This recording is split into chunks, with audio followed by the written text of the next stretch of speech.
What's going on, guys? It's your boy, Matt Malloy, back with another video today, and today we're talking about the ever-juicy topic, low back pain. I actually just recently did a live video for our Lions Den Elite Training Facebook page covering the topic of low back pain, some of the myths surrounding it, and then some of the facts and research that we do have for it. And I figured I'd make this video for you guys so you guys have this information too. Translation. I already have a full low back pain script made up, and this video is going to be a breeze to make. Am I basically plagiarizing my own work? Yes. This time they can't throw me out of college for doing so. So yeah, if you want to catch the original video of this, you can check out the Lions Den Elite Training Facebook page, and we're also releasing new lives every Monday at 8 p.m. Eastern Time, or around then, and that'll be from all of our coaches, so you'll see a whole bunch of different topics for all the lives. Anyways, getting back to the original point of this video, I really love sharing the low back pain information that we do have, because I myself ran into a low back pain snag there with my training, and it really screwed my training for about 4 or 5 months there. So I would love to share this information, kind of help people get through that frustrating process that is training with low back pain, or dealing with chronic or reoccurring low back pain. Now, I gave the same disclaimer to the people that tuned in for the live event, and now that I'm on a platform where people are much more likely to verbally assault me, all I'm going to say is watch this video with an open mind. I know some of this information can be against the grain of what you'll normally hear in terms of low back pain. Watch the video with an open mind, hear what I have to say, and then do with the information what you will. For those of you that peruse the fitness circles of the internet, you've probably seen this before.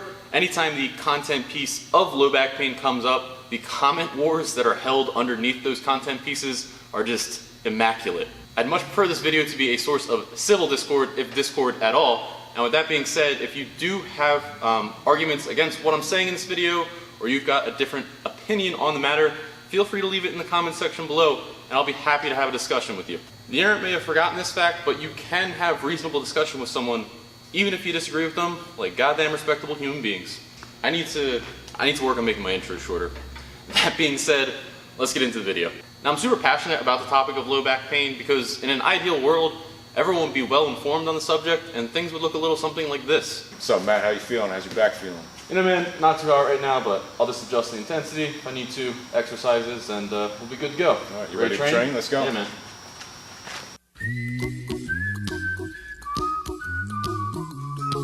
But in reality, if you've been dealing with low back pain for any extended period of time, things probably look a little something like this. What's up, Matt? How you feeling? How's the back feeling? Man, honestly not too hot, but sure it'll be okay. I'm gonna go step in the bathroom for a second change, right? All right, cool.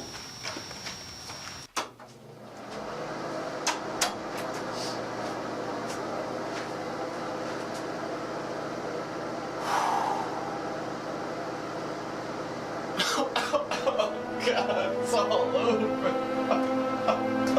Why me, God? Why? What do you mean you're leaving me? Are you stronger than me? You're taking the kids. Don't bring my deadlift into this.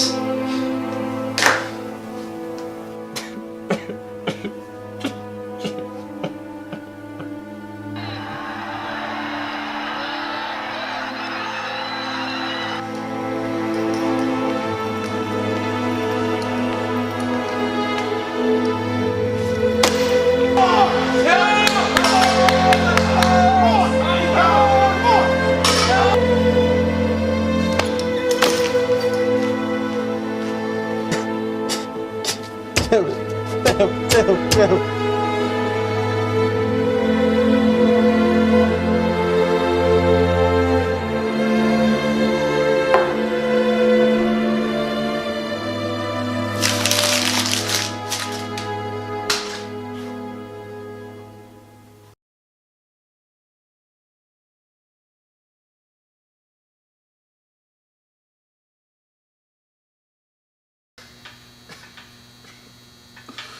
What? Where were we? Right, low back pain. Unfortunately, a lot of the prevalent information on low back pain right now isn't factually supported by the evidence and research that we do have surrounding low back pain, and individuals as high up as doctors are still spreading this misinformation around to their patients, which can kind of cause this cycle of frustration with low back pain to go on indefinitely for these patients that are getting this wrong information. So I'm going to start off with the best news of all, which is that this prevailing idea that low back pain is always caused by some sort of mechanical issue isn't actually supported by the current evidence we have. And so a mechanical issue would be something like herniated discs, muscle tears. You'll hear from chiropractors like your hips are uneven, that's why you have low back pain, or your spine is out of alignment, and that's why you have low back pain. This prevailing idea that low back pain is always a mechanical issue isn't supported by the evidence. The fact of the matter is, over 90% of low back pain cases fall into the category of what's called non-specific low back pain. And for non-specific low back pain, it simply means that the pathology for the pain, the cause of the pain, is unknown. So over 90% low back pain causes, we don't know what's causing the pain. This, however, does not stop doctors from immediately searching for some sort of mechanical cause, looking at you and saying poor posture is the cause of your low back pain, you've got uneven hips is the cause of your low back pain.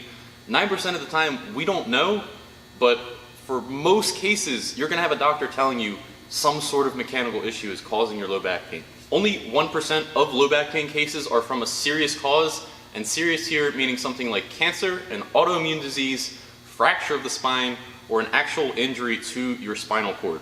And then for older adults, this prevalence rate shoots up to 6%, but that is solely due to an increased rate of spinal fractures. The red flags for these more serious cases of low back pain go as follows, which is serious numbness around the groin or your butt, loss of bladder control, or you've been in some sort of accident where you are afraid there has been enough force on your spine to have caused a fracture or injury to your spinal cord. So something you can think about with that would be something like a car accident. But that means for the vast majority of you, if you're not experiencing those symptoms, you're probably okay. And I get it, you're probably sitting there right now with some extremely intense low back pain saying, Matt, what the hell are you talking about? This is such an intense pain, there has to be something wrong with me. And I'm here to tell you that's not the case. Understand that pain isn't always an indicator of structural damage to your body. And unfortunately, in the case of low back pain, the pain sensation you get from the low back pain is usually far, far worse than what's actually wrong with you. Which, depending on how you view it, is both a good and a bad thing. On one hand, you're most likely fine. On the other hand, you've still got this pain to contend with.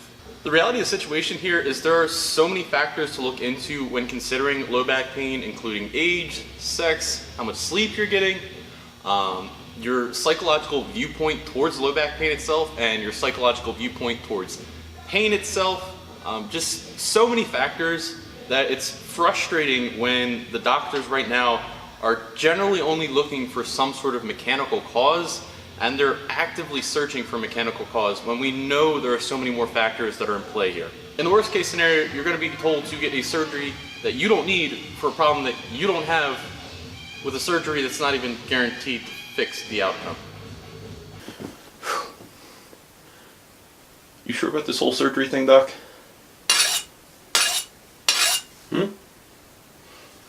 You'll be fine. Okay, so I think I got through all I wanted to get through in terms of today's medical model, in terms of how low back pain is usually treated. And again, I say usually, there are doctors out there that do know this information I'm about to share with you and are providing this information to their patients. I still don't think it is the majority of the way low back pain cases are being treated right now. So let's talk about how I think you should be dealing with your low back pain in terms of training, rehabbing it, and just getting yourself moving again. Okay, so right off the bat, guys, there's no silver bullet in terms of, curing low back pain. So I'm sure you've seen it all over the internet, do this stretch to cure your low back pain, do this exercise to cure your low back pain. There's no exercise or stretch that's been proven to reliably reduce low back pain, across the board. So don't kind of fall into the trap of these internet articles or internet content providers saying this exercise is going to fix all your problems. The best example I have of this would be the McGill Big 3 exercises. I'm sure anyone that's ever had low back pain has been recommended this exercise or exercises, and basically everyone knows about them at this point. But the thing is, we don't have anything backing their efficacy in terms of reducing low back pain. Are these exercises going to hurt you? No, of course not. They're just core exercises like any other core exercise. The problem, I think, is that they're kind of touted as going to get rid of your low back pain, And we actually have research that core exercises in general do not reliably reduce low back pain. So I think it's unfair to tell someone to, you do these exercises and it's going to reduce your low back pain when we know that's not the case. So while there is no perfect exercise or stretch you can do for low back pain, the process for it is surprisingly straightforward. The biggest and most frustrating parts of it are going to be staying patient and giving the process time. So it's going to be 3 steps here for your low back pain rehab.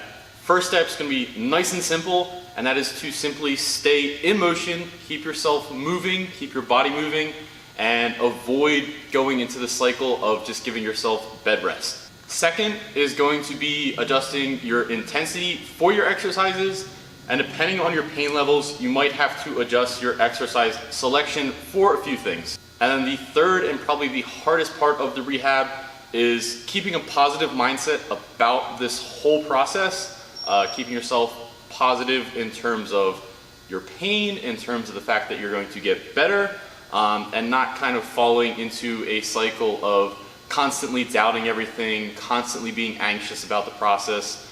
This step is probably the hardest. Okay, so first step, fairly straightforward, and that is to just keep yourself in motion. Whenever we get injured, our first thought is always, I need rest and I need ice. I just need to keep this immobile and only heal itself.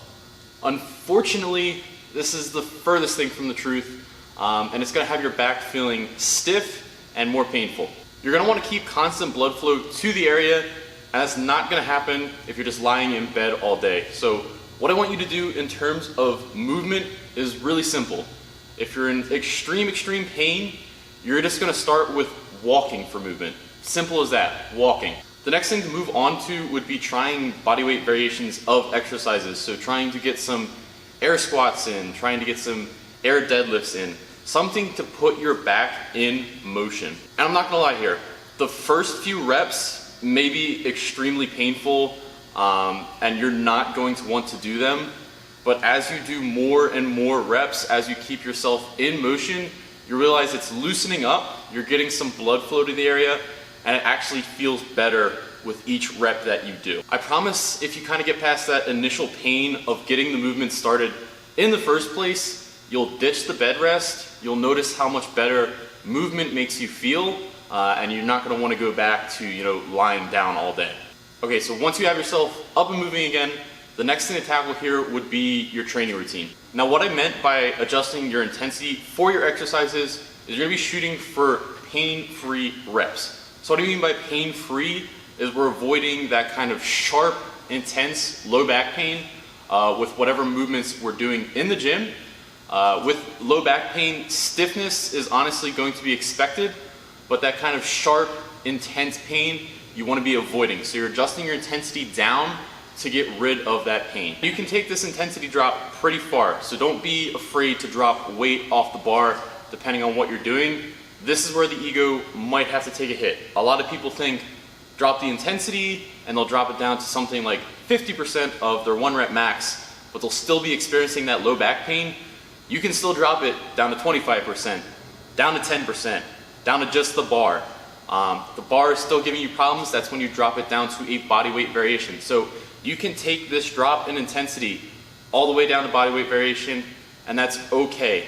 Shove your ego out of the way and get yourself to pain-free reps. So if you've worked your way down this intensity scale all the way to the bodyweight variation of the movement and there's still pain, that's when you're gonna look into exercise selection, and that's when you're gonna look into picking your next closest variation to the movement you wanna do.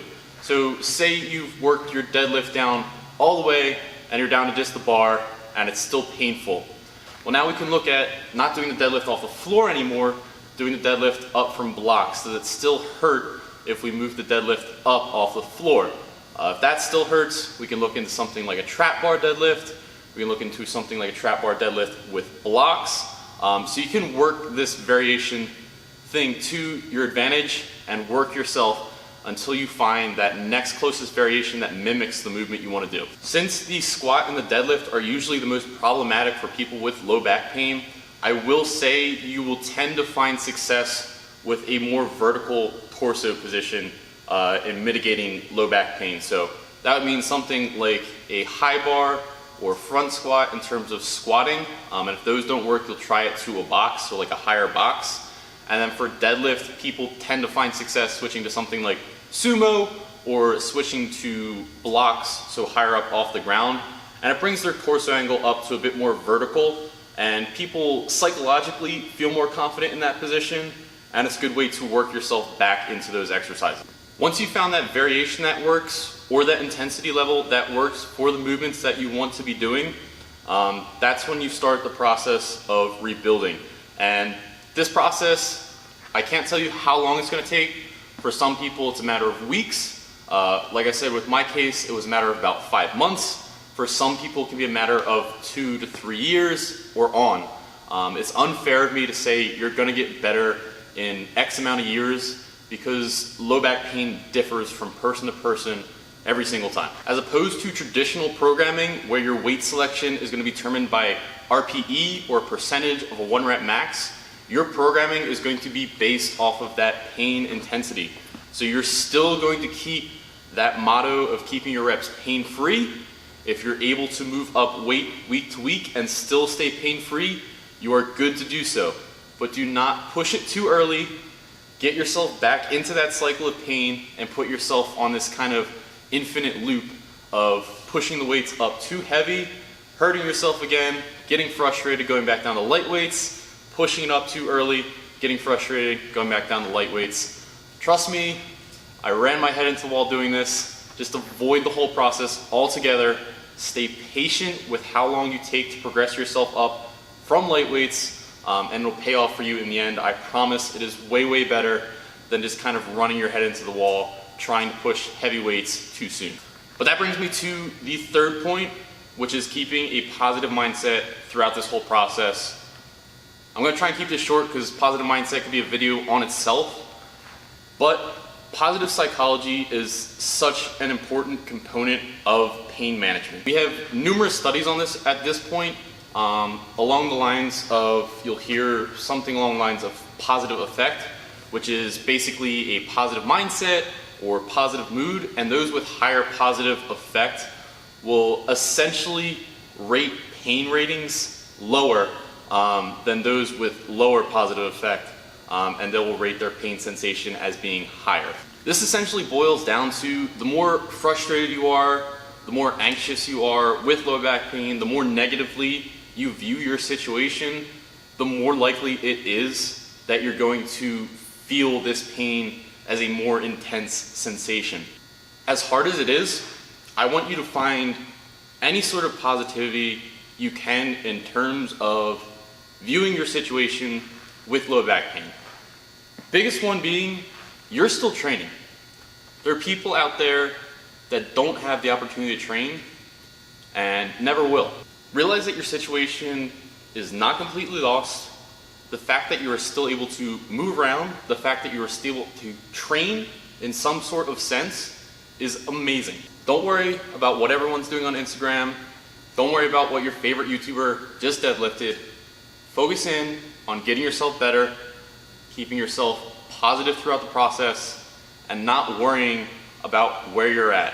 I promise if you follow this process, you're going to notice a reduction in terms of the pain intensity with your low back pain, and hopefully you'll be able to move up to the movements that you want to be doing, and then move up to the intensities that you want to be doing these movements at. But I know I joked about it in the beginning of the video, but don't let yourself fall into a cycle of frustration, depression, anxiety, whatever, over lifting some hunks of metal. I can definitely attest to how important strength training, the sport in general, can be in terms of being a piece of people's lives. But don't get yourself caught up in defining yourself by the weight that's on your bar. That is easily the number one way to lower your overall positive effect, which is going to increase your sensation of pain, which is going to increase your frustration in the gym, and stretch out the time span it takes for you to get rid of your low back pain. Okay, I'm gonna wrap it up because I'm pseudo-ranting at this point. You follow those 3 tips, that's your path to realistic, and consistent low back pain rehab. Follow those 3 steps, and the last thing that'll be a piece of this puzzle is just time, like I told you guys. Other than that, if you have any questions at all, any comments, feel free to drop them down in the comment section below, or hit me up with a personal message. Be happy to answer anything and all pertaining to the issue of low back pain. Thanks so much for watching, guys. Really do appreciate it. Hope you guys with low back pain learned a thing or two, and I hope it really helps you guys out in terms of your training and getting your life pain-free. Thanks so much for watching, guys. Hope to see you all in another video.